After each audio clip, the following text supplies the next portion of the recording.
Hi guys! Our recipe for today is pichay with giniling na pork. 'Di ba? Very familiar. At saka pangalan pa lang, masarap na. Char! Kasing ganda ng pangalan, crush mo. Anyway, ayan, kakabili ko lang nito sa SM Aura. Naglakad talaga ako kanina kahit medyo maulan. Pero, mga 5 minutes lang naman from my place. Pero kahit naulanan, happy naman kasi pagdating ko sa supermarket, may mga gwapo. As in, madaming gwapo. Char, hindi naman super madami. Alright, so, seryoso muna tayo. I'm sure sa panahon ngayon, lahat-lahat ng mga tao ay naging conscious na sa health nila, di ba? Yung iba nag-exercise. At saka, kasi di ba mahal din naman talaga magkasakit? Lalo na pag wala kang HMO, kahit pa may HMO ka. Saka kailangan naman talaga na maging conscious tayo sa health natin, 'di ba? Aminin niyo 'yan. So, yun na nga, para makaiwas sa mga sakit like high blood pressure, stroke, heart and lung disease. So, we have to eat some fiber food sometimes.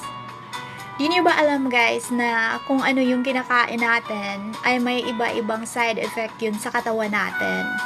Kung magiging healthy ka ba or magdudulot ba siya ng sakit in the long run? Alam mo ba yung ganon?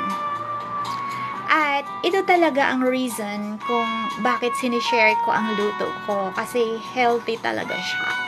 Hindi naman super healthy, pero healthy din siya kasi may mantika siya. Sabi kasi nila guys, pag ang food daw may mga mantika, hindi daw healthy yun. So, kailangan naka-steam. Pero boring din naman kasi pag naka-steam lagi, di ba? So, need talaga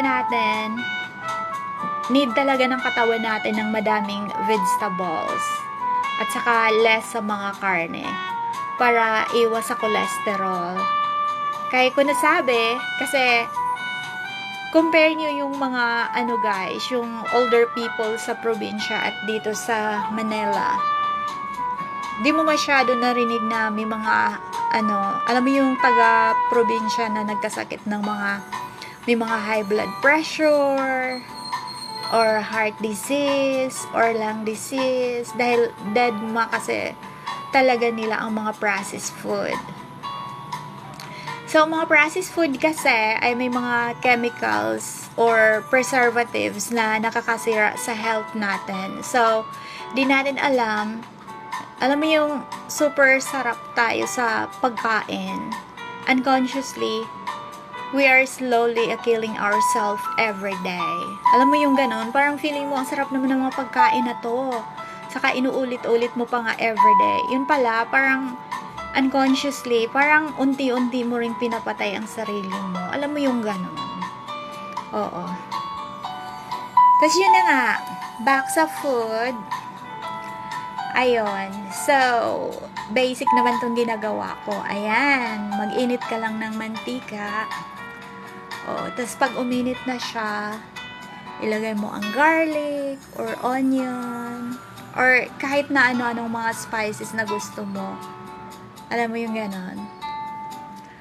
Tapos, pag na siya, medyo luto na, ilagay mo na yung yung karne, yung giniling na pork.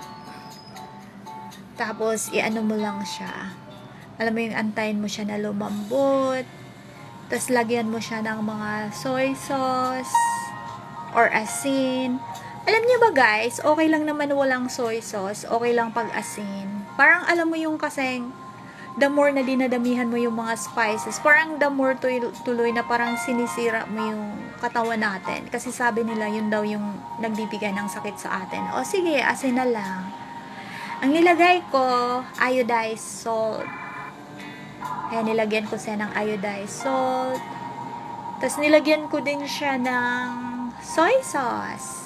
Pero optional lang naman talaga yun guys. Kasi 'di ba kahit asin naman parang masarap na siya. Pero depende din nun. Tapos yun na nga, mo lang siya, parang balik-balikan mo lang hanggang lumambot na yung karne. Oo. Tapos, yan, nilagyan ko pa siya ng hindi ko alam, nakalimutan ko ang pangalan sa isang nilagay ko. Tapos pagkatapos niyan, pagluto na yung karne, lagyan mo na siya ng, alam mo ba guys, yung stem kasi ng pichay, matagal siyang maluto. So, yun na yung isunod natin. O, tapos lagyan mo ng unting tubig, tapos pakuluan mo siya. Tapos pagluto na yung pichay, yung matigas na part, at saka yung karne, ilagay mo na yung dahon ng pichay. Tapos yun, nasa sayo kung dadamihan mo ang tubig or unti lang. Kasi may mga tao talagang mahilig sa alam mo yung madaming sabaw. Oo. Pero ako kasi, mas gusto ko kasi yung yung medyo concentrated siya. So, hindi ko masyado dinadamihan ng sabaw. Pero, as I was saying, optional lang din. Yun. Yan. Alam mo ba guys, basic lang ang pagkain na to, pero healthy siya. Kasi, ang nilagay ko nito, mas madami ang gulay. At saka, 1/4 lang yung yung karne. Pero depende din sa inyo.